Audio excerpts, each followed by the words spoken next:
வந்தாரு, ஜட்ஜ பார்த்தாரு, என்னை பார்த்தாரு. அவர் சொன்னாரு, இதுவரைக்கும் 8 பேர்த்து மேல டிஃபமேஷன் கேஸ் போட்டிருக்கேன், 6 பேர்த்துக்கிட்ட அப்பாலஜி வாங்கியிருக்கேன், ஒரு மேகசின், ஒரு தனியார் பத்திரிகை 25 லட்சம் ரூபாய் நஷ்டீடு வாங்கியிருக்கேன். இது 8வது நாள். சோ டே 1 வாஸ் லைக், இது வரைக்கும் நான் போட்ட எந்த டிஃபமேஷன் கேஸும் நான் தோத்ததில்லை அப்படி. எனக்கு 82 வயசு ஆகுது, நான் ஒரு அரசியல் கட்சியில் 50 வருஷமா இருக்கேன், நான் அரசியல் கட்சியினுடைய பொருளாளராக 35-40 வருஷம் இருக்கேன் அப்படின்னு ஒரு பேசினது. அது படிப்படியாக ஒரு ஹியரிங், 2 ஹியரிங், 3வது ஹியரிங், ஒரு காலகட்டத்தில் இல்ல நாமளே அவரை கிராஸ் பண்ணுவோம்னு அதை கிராஸ் எக்ஸாமினேஷனாக அதை கத்துக்கிட்டு அதெல்லாம் செஞ்சு, அதன் பிறகு அந்த மனிதரே கோர்ட்டுக்கு வந்து இந்த கேஸ நாங்க வாபஸ் வாங்குறோம் அப்படின்னு சொல்றாங்க.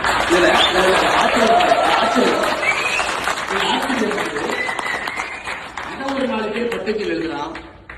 அப்ப அவரு வாபஸ் வாங்குறோம்னா இவங்க 2 பேரும் காம்ப்ரமைஸ் ஆயிட்டாங்களா? அப்ப அண்ணாமலை காம்ப்ரமைஸ் சொன்னாங்க. அப்பதான் நான் நினைச்சேன், முதல்ல சில பேருக்கு, ஒரு பத்திரிகை நண்பர்களுக்கு பேசிக் அறிவு நம்ம கொடுக்கணும். யாரோ ஒருத்தர் என் மேல கேஸ் ஃபைல் பண்றாங்க, I am the accused, somebody files a case on me. Case file பண்ணவங்க அதை வாபஸ் வாங்குறாங்க. அப்ப whatever got to do with case file பண்ணவங்களுக்கும் எனக்கு என்ன சம்பந்தம்? கேஸ் ஃபைல் பண்ணவங்க எப்பனாலும் வாபஸ் வாங்கலாம், எனக்கு அதுக்கும் எந்த சம்பந்தம் இல்லை. இந்த கேஸ் நடக்க கோர்ட்ல ஒரு ஏதோ ஒன்று சொல்றாரு, நான் அந்த கோர்ட்ல அங்கேயே சொல்றேன், என்னை பத்தி அவதூறு சொல்றாரு, நான் இங்கேயே கேஸ் ஃபைல் பண்ணுவேன் மறுபடியும். அதுக்கு அவர் சொல்றாரு, இல்ல கோர்ட்டுக்குள்ள பேசுற விஷயம் ப்ரொடெக்டட், கோர்ட்டுக்குள்ள நம்ம பேசுற விஷயம் வந்து ப்ரொடெக்டட், நாட் பப்ளிக் பிளேஸ். நான் ஆர்கியூ பண்றேன், இல்ல 50 பேர் பாத்துட்டு இருக்காங்க, எனக்கு அதெல்லாம் என் மனசு எனக்கு கஷ்டமாகுது, என்னை பத்தி தவறா சொல்றாரு, we have to file a case, சண்டை போட்டு அந்த கேஸை அக்செப்ட் ஆகும். அந்த ஜட்ஜு என் கம்ப்ளைண்ட் வாங்கிக்கிறாரு, கம்ப்ளைண்ட்டுக்கு நம்பர் ஆகும். அப்ப அந்த ஆப்போசிட் தரப்பினுடைய வழக்கறிஞர் சொல்றாரு, இல்ல சுப்ரீம் கோர்ட்டுடைய ஜட்ஜ்மெண்ட் இருக்கு, கிராஸ் எக்ஸாமினேஷன் அப்ப பேசக்கூடிய விஷயத்துக்கு நீங்க எஃப்ஐஆர் நீங்க போட முடியாது, you cannot file a defamation inside the court, பப்ளிக்ல பேசினா தான். அது நம்பர் ஆகாம ஒரு கம்ப்ளைண்ட் இதே ஃபைல் இருக்கு. சோ இந்த மனிதன் கேஸ் போட்ட ஒரு மனிதன் போய் வாபஸ் வாங்குறாரு, நம்பர் ஆகாத ஃபைல் அது இருக்கு, அதுக்கு 2 பேர் எழுதுறாங்க. அப்ப அண்ணாமலை கேஸ வாபஸ் வாங்கினாரா, அவரு கேஸ வாபஸ் வாங்கினாரா? திரும்பி. அதனால this is the level of political discourse it has come. நான் ஒரு ட்வீட் போட்டேன், நான் சொன்னது எல்லாம் உண்மை, இன்னைக்கு உண்மை, நாளைக்கு உண்மை. இதுவரைக்கும் நான் யாரை பத்தி என்ன பேசணும் தொடர்ந்து அதை பேசுவேன், அதுல எந்த மாற்று கருத்தும் இல்லை, அதை சந்திச்சுக்கலாம். எதுக்காக இந்த பாயிண்ட் நான் சொல்றேன் அப்படின்னாங்க, நான் கரப்ஷனுக்காக personally I paid a price. சண்டை, சச்சரவு, கேஸ், லோட்டு லூசுக்கு ஏறுறது இறங்குறது, இந்த வேலைகள்லாம் தமிழ்நாட்டில் கரப்ஷன் கட்டுக்குள்ள வருது அப்படிங்கிறதுங்க ஒரு நாகரிக குடிமகனாக வெரி வெரி ஹாப்பி. ஃபைனலி ஏதோ ஒரு இடத்துல யாரோ ஆரம்பிச்சிருக்கிறாங்க.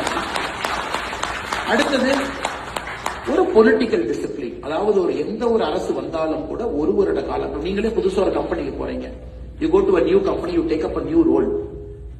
We got to give you some time to settle in that role. Maybe 6 months, maybe 1 year. You understand, you do your best. அப்ப சுத்தி இருக்கவங்க எல்லாம் என்ன பண்ணணும்னா, how can I make you a better person தான் யோசிக்கணும். நீங்க சாஃப்ட்வேர் இன்ஜினியரா அமேசான்ல போய் உட்கார்றாரு, பிளிப்கார்ட்ல இருந்து வர்றாருனாங்க, சுத்தி இருக்கிறவங்க என்ன யோசிக்கணும், how can I equip him to perform better.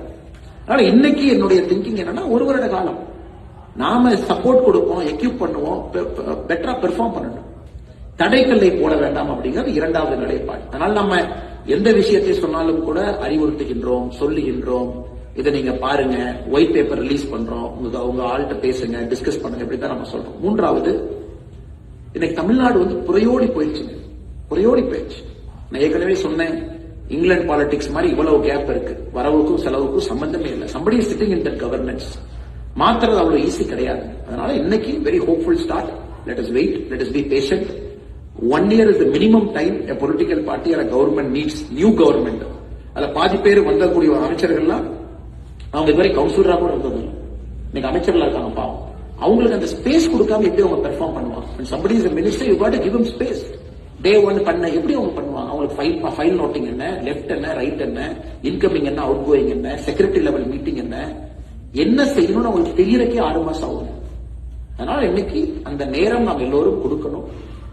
TVK government தமிழ்நாட்டுக்கு நல்லது பண்றாங்கன்னா முதல் நாளா நம்ம எப்பவுமே வரவேற்க போறோம். கரப்ஷனை யாரு கட்டுப்படுத்துறாங்களோ அவங்க வரவேற்க போறாங்க. நீங்க கேட்ட கேள்விக்கு இதான் என்னுடைய நிலைப்பாடு. அதனாலதான் நிறைய பேர் கேட்கறாங்க, ஆனா டெய்லி பிரஸ் பாருங்க. டெய்லி பிரஸ் பார்த்து என்ன மேடம் பண்றது? இன்னைக்கு பிரஸ் பார்த்து என்ன கேட்கலாம், உங்க வீட்டு நல்லா இருக்காங்களான்னு கேட்கலாம். ஜேர்னலிஸ்ட் உங்களை பத்தி ஆனா உங்க வீட்டு நல்லா இருக்காங்களான்னு கேட்கலாம். இது ரெண்டை தவிர நீங்க என்ன கேட்க முடியும்? நான் ஏற்கனவே சொல்லிட்டேன், அரசுக்கு நேரம் கொடுக்கணும். என்ன நீங்க பேசுவீங்க? உங்கள்ட்ட கேட்க நிறைய இருக்கும்னா, ஏன்னா திரும்ப இந்த சர்க்கஸ்குள்ள போகக்கூடாது அப்படிங்கறது அந்த நிலைப்பாடு.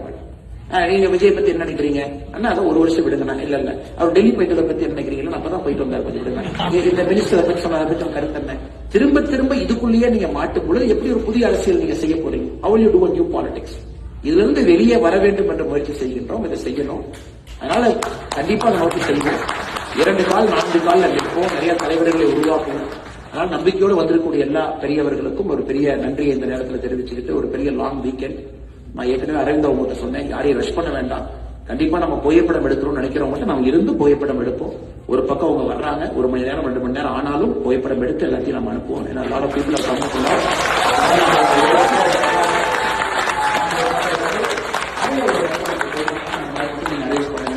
அதே நேரத்தில் உங்களுக்கும் பெரிய நன்றி. அட்லாண்டால இருந்து வந்து இந்த நிகழ்ச்சி